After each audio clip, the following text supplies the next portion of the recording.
के इस मंच पर उपस्थित आदरणीय बाठे सर, बाठे मैम, विशिष्ट अतिथिगण, प्राचार्य महोदया, उप प्राचार्य महोदय, शिक्षक वर्ग और मेरे प्रिय साथियों, आप सभी को गणतंत्र दिन की हार्दिक शुभकामनाएं। मैं उस देश की नागरिक हूँ जिसके होठों में गंगा और हाथों में तिरंगा है। वो देश जो कभी सत्यम शिवम सुंदरम तो कभी वंदे मातरम और कभी पंजाब सिंध गुजरात मराठा द्रविड़ उत्कल बंगा है। मैं उस देश की नागरिक हूँ जो हर ठुकराए हुए की शरण स्थल बन जाता है और 7 समंदर पार परदेशियों को भी अपने ब्रदर एंड सिस्टर कहकर बुलाता है। यही प्रेम की पूज्य भूमि भारतवर्ष कहलाता है, भारतवर्ष कहलाता है। युवा कोई उम्र नहीं होती, युवा एक सकारात्मक सोच होती है।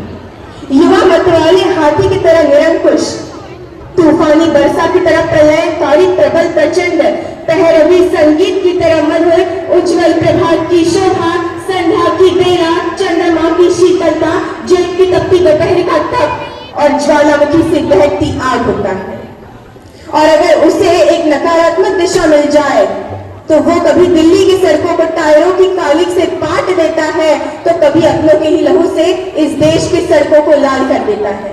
जब तक हमारे देश का युवा दिल्ली की सड़कों को टायरों की कालिक से राख कर देता है, जब तक हमारे देश का युवा हिंदू मुसलमान के नाम पर जल रही कट्टरता की आग में झुलसता रहता है, जब तक हमारे देश का युवा खालिस्तान पाकिस्तान जैसे नारों का समर्थन करेगा, जब तक हमारे देश का युवा शिक्षा को महत्व देने की बजाय बुर्का पहनकर आने या ना आने पर भगवे और बुर्के में लड़ाइयां करवाता रहेगा, तब तक युवा नेतृत्व की बात मुझे बस बयानबाजी लगती है।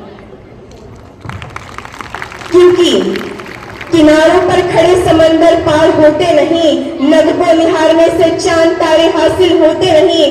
तोड़ो अपनी सीमाओं को और काबिल करो, ताकत दो अपने पंखों को, एक उड़ान और भरो। क्योंकि जब अन्य देश अपना भूगोल पहचान रहे थे, हमने ब्रह्मांड खोज दिया था। दुनिया 1, 2, 3 में व्याकुल थी, हमने शून्य दे दिया था। गुरुकुल से नालंदा तक्षशिला बनाए, विश्व में शिक्षा की नींव रखी। महावीर गौतम बुद्ध इसी मिट्टी के बेटे थे जिनसे दुनिया ने शांति सीखी। भारत का इंफ्रास्ट्रक्चर कुछ कमजोर है, ये हमारे लिए ताना था। भारत का इंफ्रास्ट्रक्चर कुछ कमजोर है, ये हमारे लिए ताना था। दोस्तों, याद करवा दो सबको, श्री राम ने त्रेता युग में सेतु बना डाला था।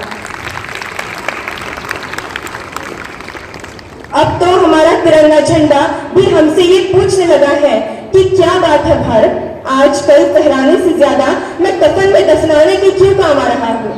हृदय तो उस दिन फट गया जब एक बूढ़ी माँ अपने बेटे के चित्रों को देखकर बोली कि साहब, आप तो भर्ती में 1 इंच भी कम नहीं लेते, मैं आधा शरीर कैसे ले लूं।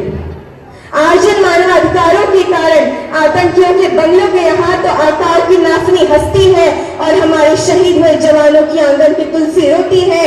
जब एक शहीद हुए विधवा की वेदना